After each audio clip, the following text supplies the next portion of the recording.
48. Saya Dede kelas 21. Saya Kesha absen 14. Nama saya Syifa absen 19. Nama saya Tata absen 22. Nama saya Mila absen 13. Nama saya Kesha absen 14. Ya udah. Jadi yang pertama setelah sholat jamaah sampai di lapangan, anggap ini lapangan ya. Lapangan. Imam sholat menyuruh jamaah untuk memulai sholat biasanya. Imam menyuruh dengan bacaan Al-1 jami'ah. Al-1 jami'ah. Tuh ceritanya. Imamnya siapa ini? Saya. Oke, Oh. lanjut. Berarti ceritanya langsung. Saya.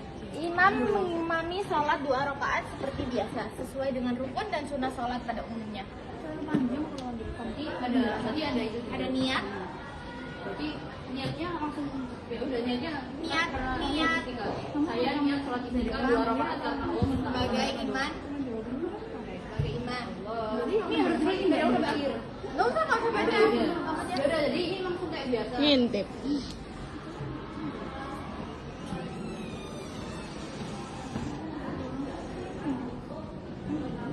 Ya udah nanti aja. Oke, lanjut. Ya udah berarti ini nanti tetap baca surat Al-Fatihah atau sama Ya, kayak sama yang surat pertama. yang surat-surat pendek. Ini dah. Iya. Ya deh. Dalil fakultu astaghfiru rabbakum innahu kana ghaffara yursilis sama alaikum midrara. Maka aku berkata kepada mereka, mohonlah ampunan kepada Tuhanmu, sungguh dia maha pengampun, niscaya dia akan menurunkan hujan yang lebat dari langit kepadamu. Quran surat Nuh ayat 71. Surat 71. Iya, surat 71. Oh, ayat 10 Ayat sampai 10 sampai 11. 11. Analisis dalil. Sesungguhnya kemarau dan kekeringan dalam bentuk azab yang diturunkan Allah kepada manusia. Oleh sebab itu manusia diharapkan mawas diri dan meminta ampun. Allah Maha Pengampun. Jika kalian bersungguh-sungguh, insya Allah Allah akan mengampuni kita. Warahmatullahi wabarakatuh. Waalaikumsalam warahmatullahi wabarakatuh. Jadi pengertian dari sholat adalah sholat adalah sholat sunnah yang dilakukan oleh umat Islam untuk memohon turunnya hujan kepada Allah Subhanahu wa Ta'ala ketika terjadi kekeringan yang panjang dan tidak turun hujan.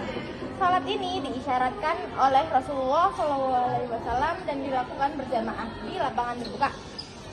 Istilah istiqo berasal dari bahasa Arab, yaitu al-istiqo, yang berarti meminta hujan dan disebabkan hujan tidak pernah turun atau musim kemarau.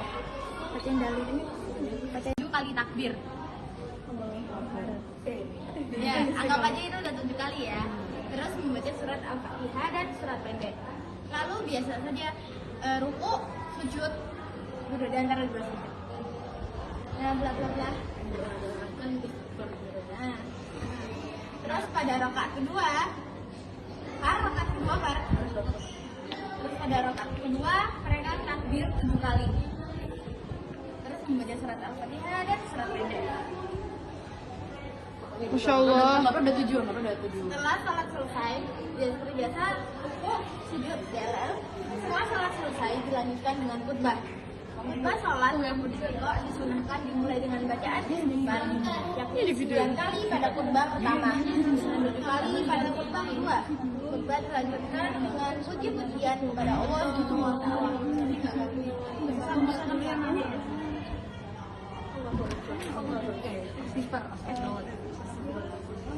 Kepada Allah Subhanahu wa Ta'ala, puji-pujian salawat, nasihat khususnya ajakan agar bertaubat, kemudian berdoa Ini sama minta baca. dan diturunkan.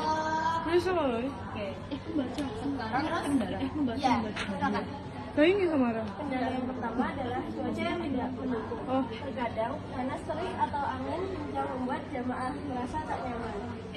Kurangnya tempat. Bergoyang. Laksanakan di tempat yang sempit atau tidak nyaman. Iya. Anggaplah kayak digonggong gitu. Enggak. Kurangnya kesadaran umat. Tidak semua orang menyadari pentingnya sholat istiqomah sehingga jamaah yang hadir ribut. Sebab kesulitan mengatur jamaah dan organisasi. Hari ini kita akan mempresentasikan tentang kesimpulan sholat gerhana. Pertama-tama kita akan menjelaskan tentang pertanyaan kami dan jawaban dari kelompok gerhana. Pertama, apakah kita masih tetap harus mengerjakan sholat gerhana saat gerhananya tertutup karena siang yang terang dan atau mendung? Jawabannya biasanya jika gerhana itu pasti terlihat, tapi jika tidak ingin melaksanakan sholatnya juga tidak apa-apa karena hukumnya sunnah. Ya, dan kemudian jika waktu gerhana dan sholat fardu datang secara bersamaan, manakah yang akan dilaksanakan lebih dulu? Sholat gerhana atau sholat fardu? Jawabannya sholat fardu dulu karena hukumnya wajib, sedangkan sholat gerhana itu sunnah. Yang ketiga, apakah sah jika sholat gerhana tidak terlihatan? Jawabannya tidak sah karena sudah tidak lagi terlihat, maka tidak usah sholat gerhana. Dan yang keempat adalah mengapa pada sholat gerhana kita melakukan 2 kali rakaat, 2 kali ruku, beda dari sholat biasa. Karena kita sudah lakukan sholat gerhana dulu dan sudah dicontohkan oleh Nabi Muhammad SAW pada pertama kali. Yang kelima, apakah khutbah boleh dilakukan sebelum sholat gerhana? Jawabannya tidak, khutbah dilakukan setelah sholat gerhana. Tata cara sholat gerhana: pertama niat, yang kedua takbiro, yang ketiga membaca al-fatihah, yang keempat al-fatihah dan membaca surat-surat pendek, yang kelima ruku dan membaca surat al-fatihah dan surat-surat pendek, yang terakhir khutbah. Jadi jika kita sholat jenazah namun tidak hafal doanya, apa yang harus dilakukan? Apakah sah? Jadi jika tidak hafal doanya, aslinya sah saja, tapi lebih baik dihafalkan. Dan yang terpenting adalah kita niatnya untuk mendoakan ayat tersebut untuk terakhir kali. Pertanyaan kedua adalah, ketika ada bayi yang baru lahir lalu meninggal, apakah kita harus mensolatinya? Iya, harus, karena umat muslim harus disolatkan, dan itu termasuk jenazah gaib. Pertanyaan ketiga adalah, jika ada jenazah yang ditemukan di lingkungan Islam tanpa identitas, apa yang harus kita lakukan? Jadi kita harus bukan identitas aslinya dan agamanya. Jika Islam, maka harus langsung disolatkan dan dihubungi pihak keluarga. Lalu, apakah salat jenazah boleh dilakukan saat malam hari? Jawabannya adalah sebaiknya tidak perlu, karena salat jenazah dianjurkan dilakukan pada sebelum matahari terbenam. Saya akan menjelaskan tata cara sholat jenazah. Yang pertama yaitu niat. Niatnya yaitu usolli ala man sholla alaihi ma'muman fardu kifayati lillahi ta'ala. Yang kedua berdiri, dan yang ketiga membaca takbir, membaca al-fatihah. Lalu takbir kedua membaca sholawat Nabi Muhammad SAW, dan takbir ketiga mendoakan untuk jenazah, dan yang keempat doa untuk jenazah laki-laki atau perempuan, dan yang terakhir salam. Sekian dari kami. Wassalamualaikum warahmatullahi wabarakatuh. Sholli sunnatan istiqai rakataini imaman lillahi ta'ala. Sholli sunnatal istiqai rakataini mahmuman lillahi ta'ala. Allahu Allahu Akbar. Akbar. Allahu Akbar. Allahu Akbar. Allahu Akbar. Allahu Akbar. Allahu Akbar. Allahu Akbar. Allahumma ba'id baini wa baina khotoyaya kama ba'adta bainal masyriqi wal maghrib. Allahumma naqqini min khotoyaya kama yunaqqas sawbul abyadu minad danas. Allahumma ighsilni min khotoyaya bil ma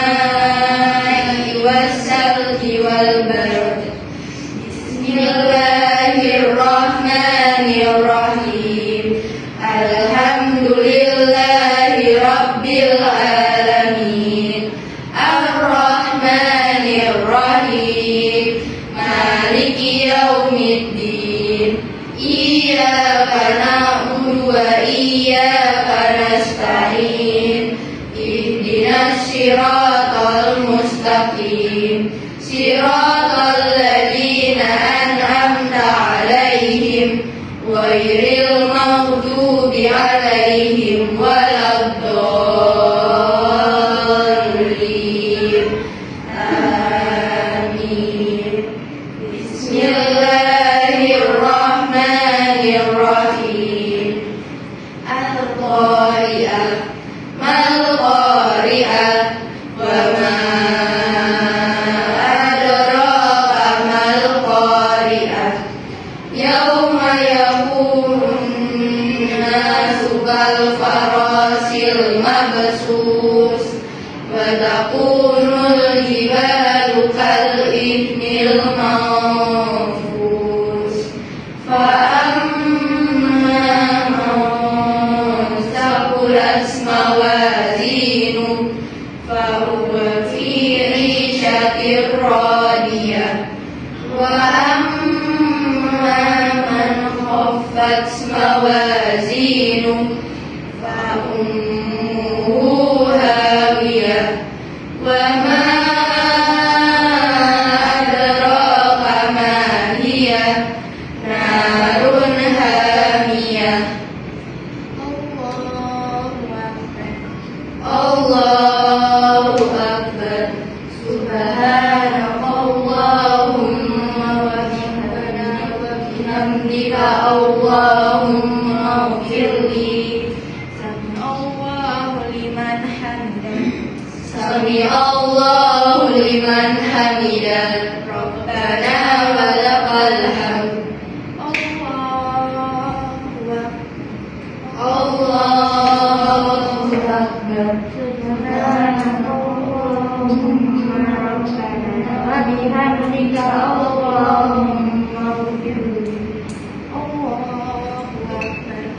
Allahu Akbar. Allahumma ighfirli warhamni wajburni warhamni.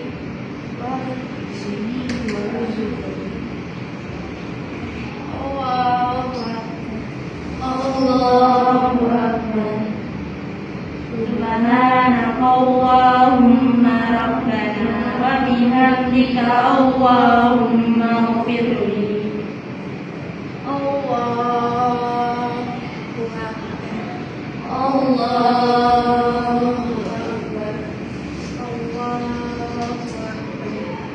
Allahu Akbar. Allahu Akbar. Allahu Akbar. Allahu Akbar. Bismillahirrahmanirrahim. Alhamdulillahi rabbil alamin. Ar-Rahmanir-Rahim. Maliki yaumiddin. Iyyaka na'budu wa iyyaka nasta'in ihdinas siratal mustaqim siratal ladzina an'amta 'alaihim ghairil maghdubi 'alaihim waladdallin. Amin. Bismillahirrahmanirrahim. Ya ayyuhal kafirun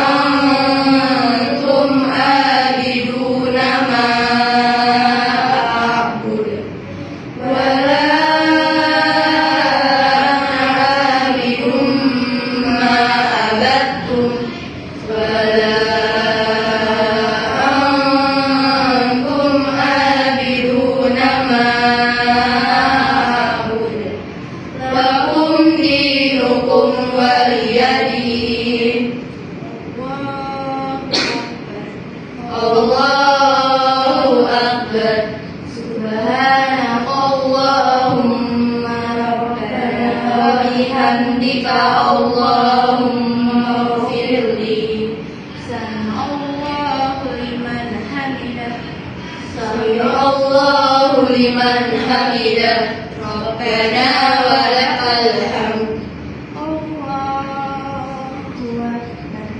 الله أكبر سبحانك اللهم ربنا وبحمدك اللهم اغفر لي الله أكبر الله أكبر اللهم اغفر لي وارحمني واجبرني واهدني وارزقني الله أكبر الله أكبر سبحانك اللهم ربنا وبحمدك اللهم اغفر لي الله أكبر التحيات لله والصلوات والطيبات السلام عليك أيها النبي ورحمة الله وبركاته السلام علينا وعلى عباد الله الصالحين أشهد أن لا إله إلا الله وأشهد أن محمدا رسول الله اللهم صل على محمد وعلى آل محمد كما صليت على إبراهيم وعلى آل إبراهيم وبارك على محمد وعلى آل محمد كما باركت على إبراهيم وعلى آل إبراهيم في العالمين إنك حميد مجيد اللهم إني أعوذ بك من عذاب جهنم ومن عذاب القبر ومن فتنة المحيا والممات ومن شر فتنة المسيح الدجال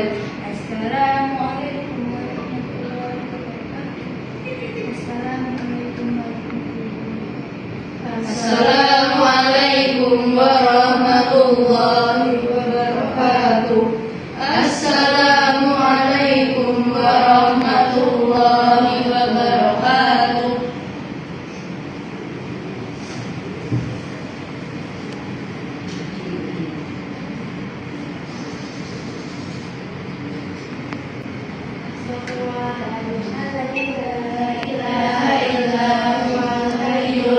وأتوب إليه أستغفر الله العظيم الذي لا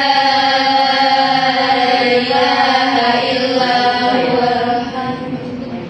وأتوب إليه أستغفر الله العظيم الذي لا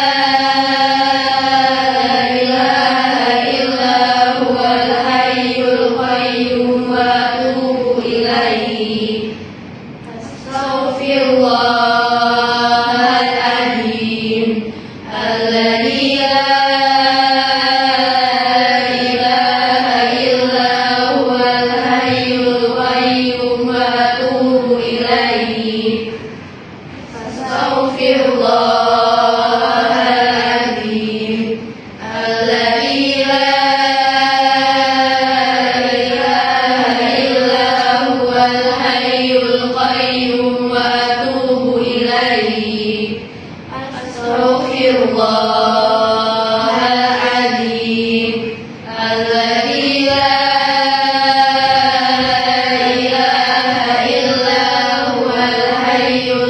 القيوم وأتوب إليه أستغفر الله العظيم الذي لا إله إلا هو الحي القيوم وأتوب إليه أستغفر الله العظيم الذي لا إله إلا هو الحي القيوم وأتوب إليه أستغفر الله العظيم الذي لا إله إلا هو الحي القيوم وأتوب إليه. Saatnya istirahat. It's time to have break.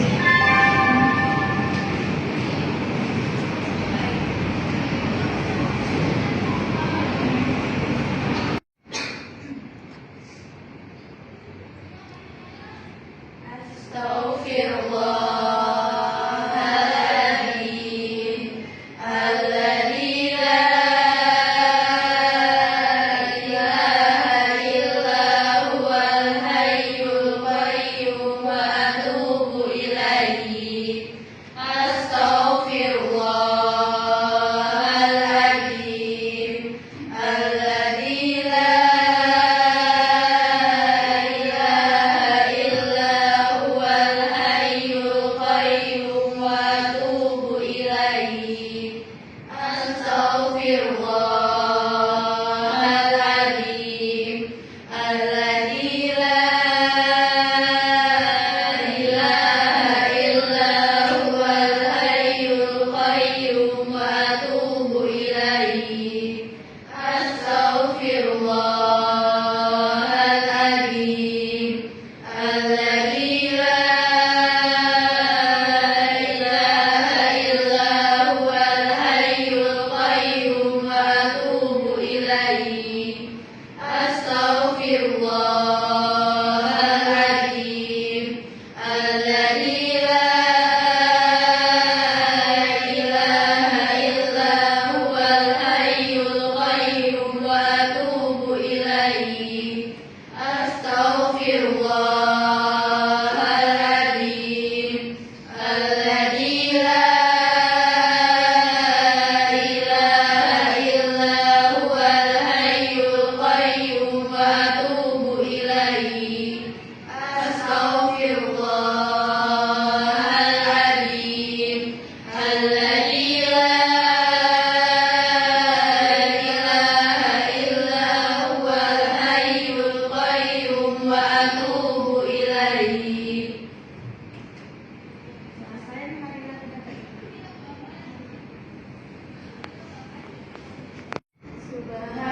Subhanallah walhamdulillah wa la ilaha illallah Allahu akbar asyhadu an la ilaha illallah wa asyhadu anna Muhammadar Rasulullah Allahumma shalli ala Muhammad wa ala ali Muhammad Allahumma askilna khaira wa la taj'alna minal qanidin. Assalamualaikum warahmatullahi wabarakatuh. Waalaikumsalam warahmatullahi wabarakatuh. Kami dari kelompok Gerhana akan menjelaskan tentang bagaimana sholat gerhana dilakukan. Sholat gerhana itu apa sih? Sholat gerhana itu dalam fikih Islam dikenal sebagai istilah sholat kusufain, yang berarti sholat dua gerhana atau sholat yang dilakukan pada saat terjadi gerhana matahari maupun bulan. Sholat gerhana matahari bisa disebut kusuf. Sholat gerhana bulan bisa disebut khusuf. Hukum sholat gerhana Sunnah muakkad. Sunnah muakkad itu sangat dianjurkan, sholat yang sangat dianjurkan. Pelaksanaannya disunahkan secara berjamaah, tetapi bisa dilakukan secara munfarid atau sendiri. Tujuan sholat gerhana yaitu tanda kekuasaan Allah dan permohonan ampun kepada Allah Subhanahu wa Ta'ala, dan menguatkan iman karena gerhana adalah salah satu tanda kebesaran Allah. Waktu pelaksanaan sholat gerhana bisa dimulai dari awal gerhana dan setiap masih tetap ada gerhananya masih bisa sholat gerhana. Tapi jika sudah selesai sudah tidak boleh sholat gerhana. Selanjutnya sholat gerhana bulan atau khusuf. Sholat khusuf adalah sholat sunnah yang dikerjakan pada gerhana bulan. Sholat ini dilakukan secara berjamaah, tapi juga boleh dilakukan secara munfarid. Sholat gerhana dalam fikih Islam dikenal dengan istilah sholat khusufai, yang berarti sholat bulan gerhana. Lalu saya akan menjelaskan dalilnya, yaitu ada dari surat Ali Imran ayat 190 hingga 191. Di surat ini menunjukkan bahwa fenomena alam adalah tanda kebesaran Allah. Analisis dalil dari ayat Ali Imran ayat 190 sampai 191. Yang pertama, tanda kebesaran Allah. Tanda kebesaran Allah yaitu Allah menciptakan langit dan bumi yang luas dan perbagian siang dan malam yang teratur. Lalu manusia yang berakal, manusia bekerja berakal, yang dimaksud itu manusia menggunakan akalnya untuk menemukan ciptaan Allah. Dan yang terakhir, berpikir setiap kondisi. Ada 3 kondisi, yaitu berdiri, duduk, dan berbaring. Jadi kita bisa berzikir di setiap kondisi. Lalu selanjutnya adalah ada hadis riwayat Bukhari nomor 1559. Nah, di situ Rasulullah bersabda, sesungguhnya matahari dan bulan adalah 2 tanda dari tanda-tanda kebesaran Allah. Keduanya tidak mengalami gerhana karena kematian seseorang dan tidak pula karena kelahirannya. Jika kalian melihatnya, maka berdoalah kepada Allah, bertakbirlah, kerjakan sholat, dan berzikir. Jadi hadis ini itu menegaskan kalau gerhana itu bukan tanda keburukan, melainkan kekuasaan Allah.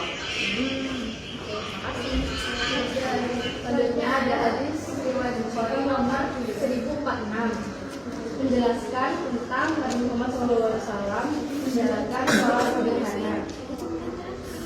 Setelah sholat gerhana dianjurkan untuk yang pertama adalah berzikir dan berdoa.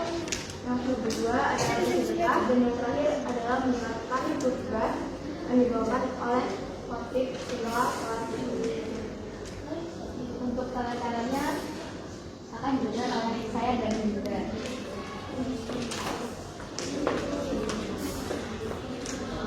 Yang pertama adalah niat. Usolli sunatal kusufi raka'ataini lillahi ta'ala. Selanjutnya takbiratul ihram. Allahu akbar. Setelah itu membaca surat Al-Fatihah dan dilanjutkan dengan bacaan ayat suci Al-Quran. Dan dilanjutkan dengan rukuk. Selanjutnya adalah berdiri dari rukuk dan dilanjutkan membaca Al-Fatihah dan ayat suci Al-Quran kembali. Allahu liman hamidah. Yang keenam adalah rukuk kedua. Allahu akbar. Selanjutnya iktidal. Allahu liman hamidah. Selanjutnya sujud 2 kali. Allahu akbar.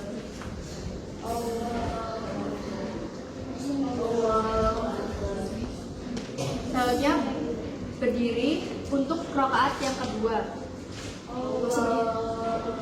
Rakaat kedua rakaat kedua sama dengan yang awal tadi. Dan caranya sama. Diakhiri dengan salam. Assalamualaikum warahmatullahi wabarakatuh.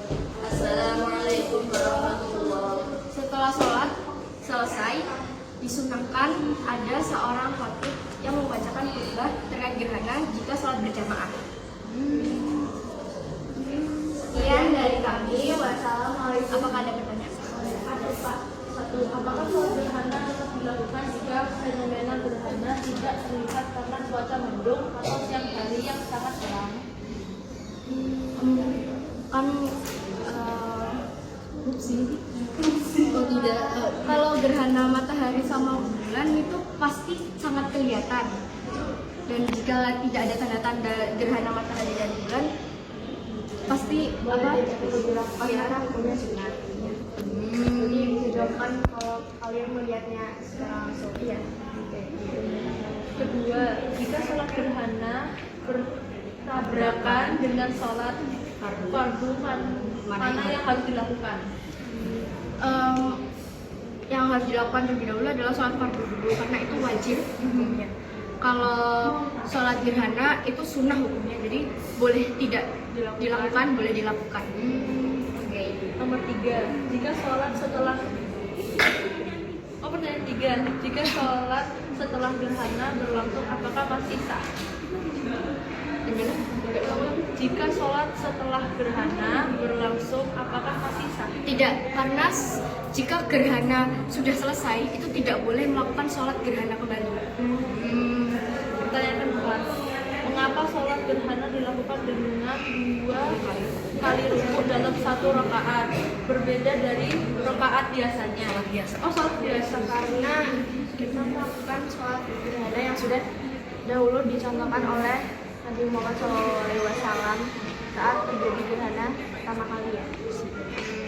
Kemudian apakah kita boleh melakukan kayak berjamaah, kita apakah khutbahnya boleh sebelum sholat? Tidak, khutbah itu dilakukan setelah sholat. Oke, makasih. Terima kasih.